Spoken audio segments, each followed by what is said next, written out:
Nope.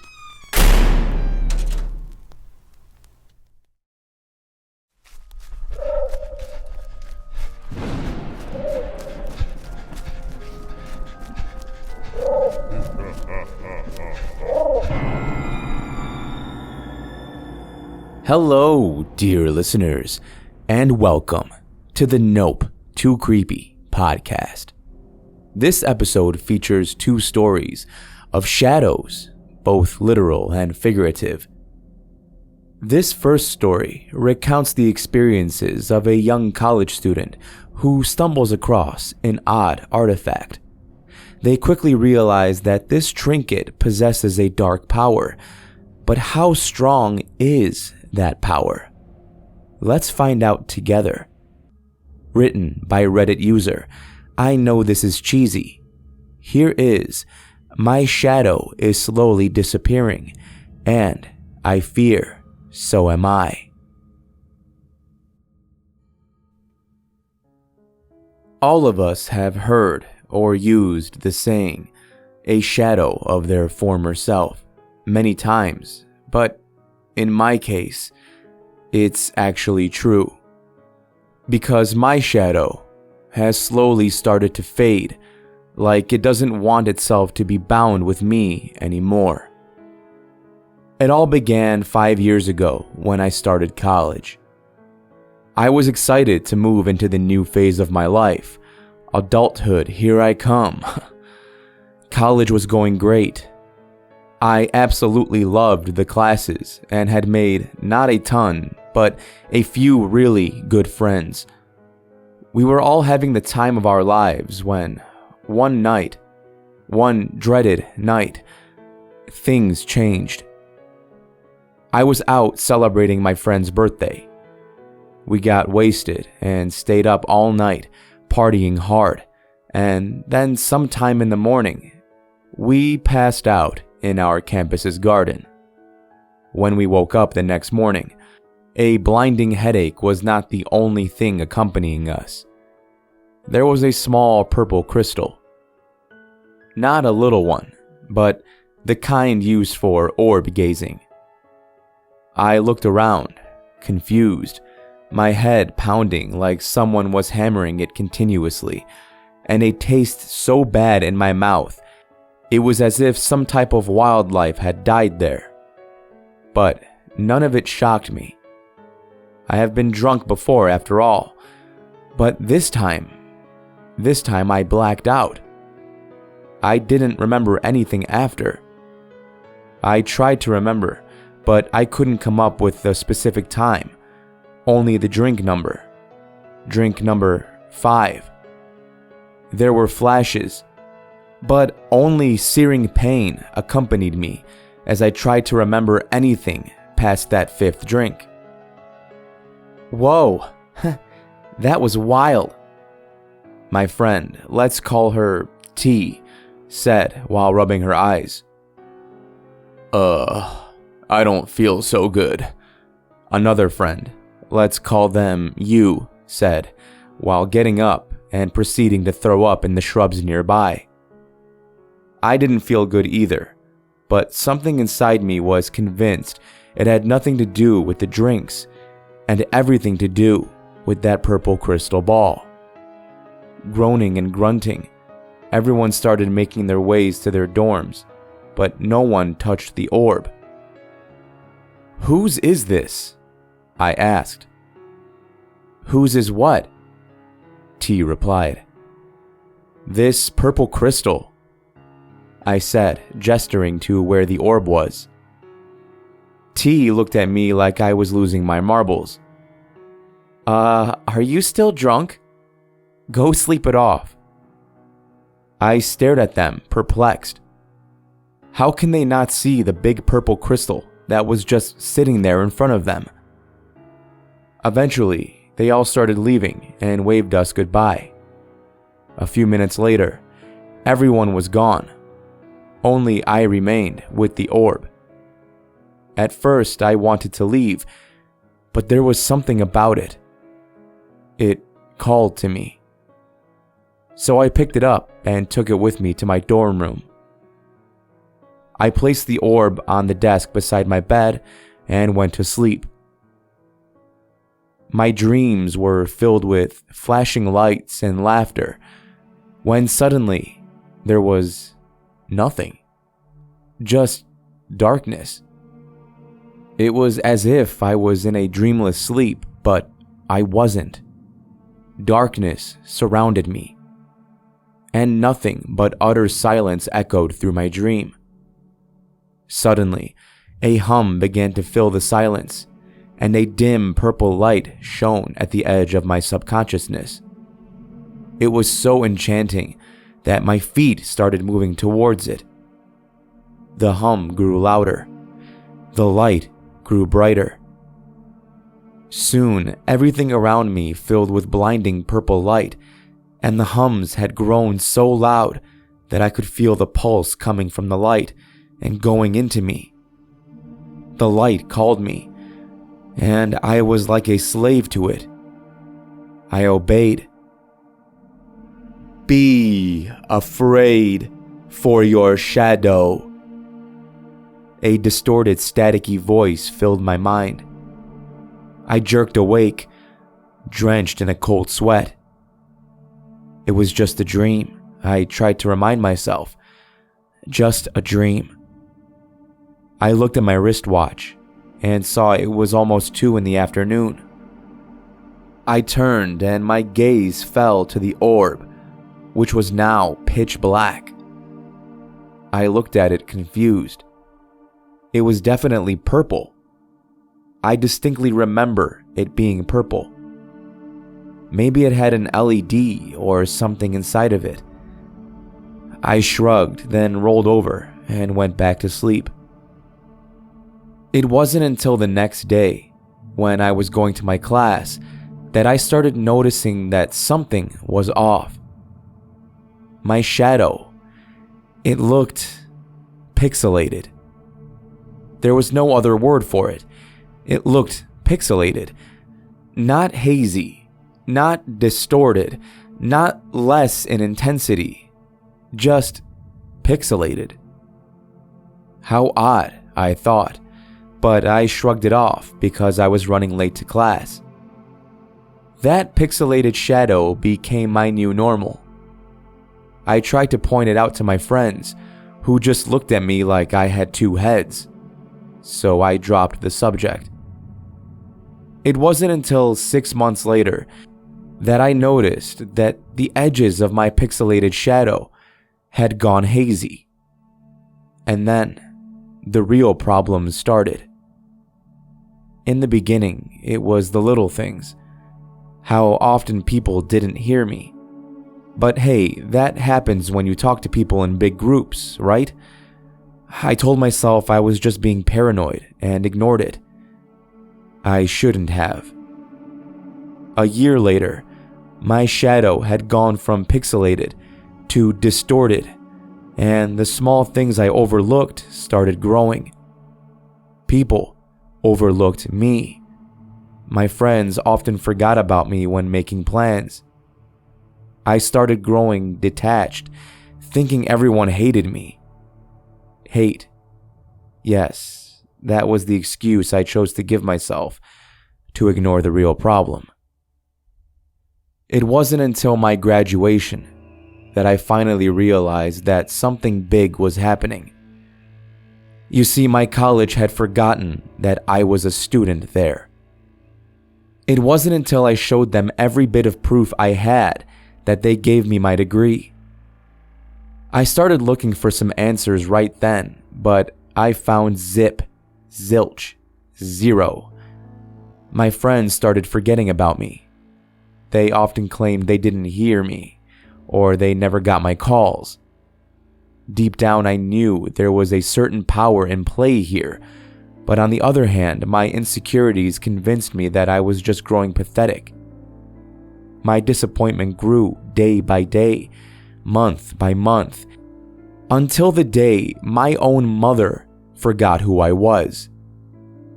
My world shattered around me. I was visiting my parents, and when I returned from the supermarket, my mother looked at me like she was seeing a stranger and asked, "I think you have the wrong house, my dear." I crumbled. Tears started streaming down my face, and it wasn't until the moment my mom touched my shoulder that she remembered. But I knew it was too late. It wasn't just my shadow that was disappearing. It was me, too. Which is why I'm here now, sitting in a cafe, watching my shadow, which looked like nothing more than a stain on the floor. I'm so tired. I don't think I can last much longer. I am in desperate need of a solution, and 2 years of searching has led me nowhere. I just looked up, and across the street is a shop with weird trinkets on display, and my heart stopped. The same orb, the same purple crystal, sat there in all its glory.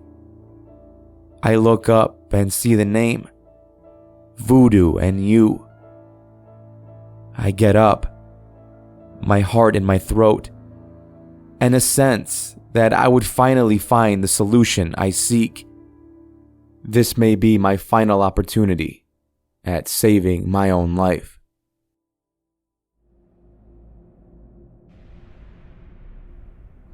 I've brought this up in previous episodes and plenty of YouTube videos, but I'll gladly address it again. Last Friday was April 1st.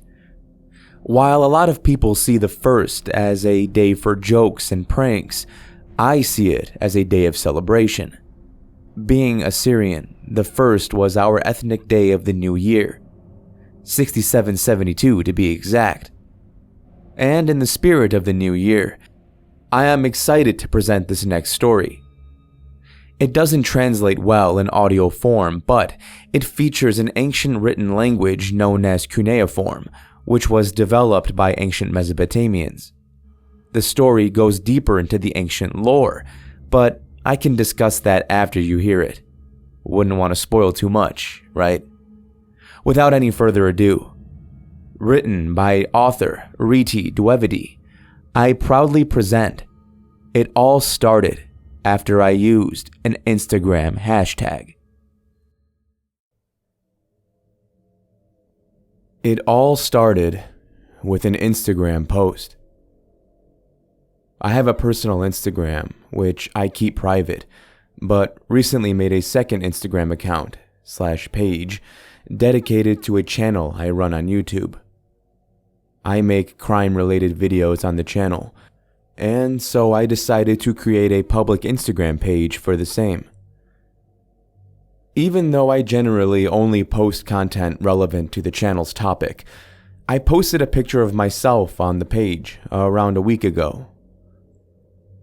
I created a hashtag that I thought was unique on the post, which was hashtag KIS, except the S was actually a grapheme. It was supposed to be an acronym for knowledge, investigation, and the sh sound. I know it sounds childish, but it seemed like a creative idea at the time. To be honest, I was trying to be cool, and I thought I'd make my own hashtag so that it could be something that my followers would identify me by.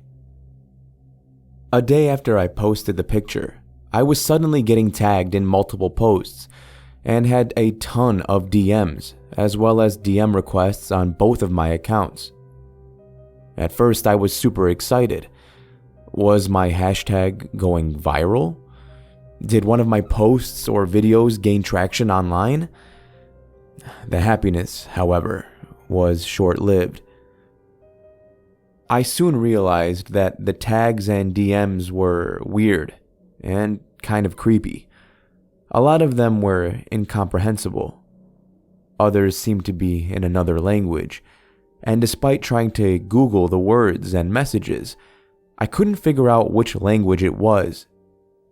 The post I was tagged in showed some short videos or pictures of stones, lions, or random letters.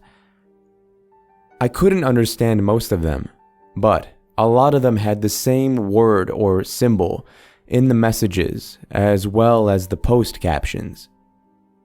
The characters, for whatever language this was, used a lot of pointy and jagged marks. I couldn't help but notice they looked like little knives, or maybe even really sharp teeth. Some of the messages were in English, but they didn't make too much sense to me. For example, "Keep my house safe from evil," or "Take away Veronica, for she has sinned. I offer to you my sacrifices." One of them even said, "Now I understand the reason behind the spread of the pandemic." The tags, messages, and comments continue to come every day. There are so many, I can't even go through them all in one day. I did want to create a presence online, but not like this. What's even going on? 3 days after I posted the picture, a package arrived at my doorstep. The contents of the package were a long robe and a scimitar. Something you should know about me is I have a pretty bad temper and get impatient easily. Lately, I've been more short-tempered than usual, but it's like an anger I've never felt before. My anger comes in short bursts and is intense. This anger is volcanic, and my rage is destructive. I broke my friend's television the other day, and even though I did pay for it, I am not getting invited to his house anytime soon, if ever. I was feeling so angry about something my professor said in an online class that I unmuted myself and screamed at him as loudly as I could. Dealing with the repercussions was hard, but the most disturbing part for me is that I know this is not my nature. My anger never gets even close to being this bad. I never act like this. On the date that the robe arrived, I started hearing faint static-like noises from the outside of my house at night.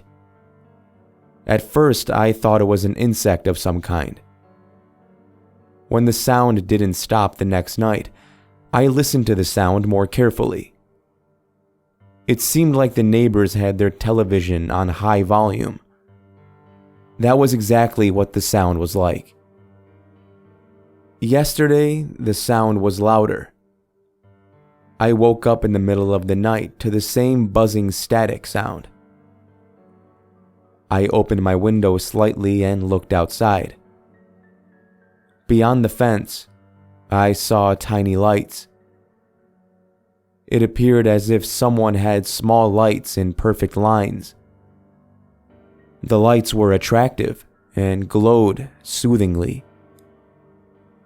I adjusted my eyes to the dark outside and realized that the lights were illuminating from candles. Candles that people were holding while staring at me. They were in robes and they stared. My breath quickened and my stomach fell. What the hell was this? I might not be the bravest person in the world, but I have never been more scared in my life. My heart raced, and my first instinct was to close my blinds and hide. I tried to breathe and think about what to do next. I picked up the phone, and before I could even switch it on, it started to buzz. Someone was calling me. I declined the call and called the police. They arrived shortly after, and even the officers were stunned at the sight of 40-odd people standing outside my house, their eyes still fixated on me as if they were hypnotized. There were men, women, and children in this small crowd. They were all taken away, and as of now, none of them have told the police anything. I handed over the robe and scimitar to the police as well. They said it had blood on it. The last update I got from the police was scary. They sent me a text message. It had a couple of lines that were completely unintelligible, but ended with the same exact hashtag from Instagram.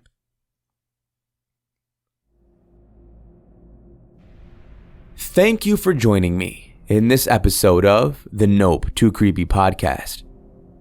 If you're interested in learning more about either of the authors, links to connect with them can be found in the show notes.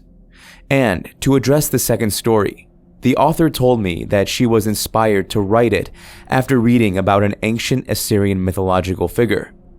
When I asked her why she chose cuneiform, she replied with, and I quote, "I wanted to leave clues throughout the story in order to imply that the force responsible for the events was Nergal, the Mesopotamian god of death, war, and destruction. The cuneiform text for the hashtag, as well as other aspects of the story, were related to the same. So, Riti, thank you for writing an amazing story that shines some light on the history of my people. That is truly awesome." Until next time, this is your host, Dan David, reminding you all to stay safe out there. I'll be seeing you in the next episode.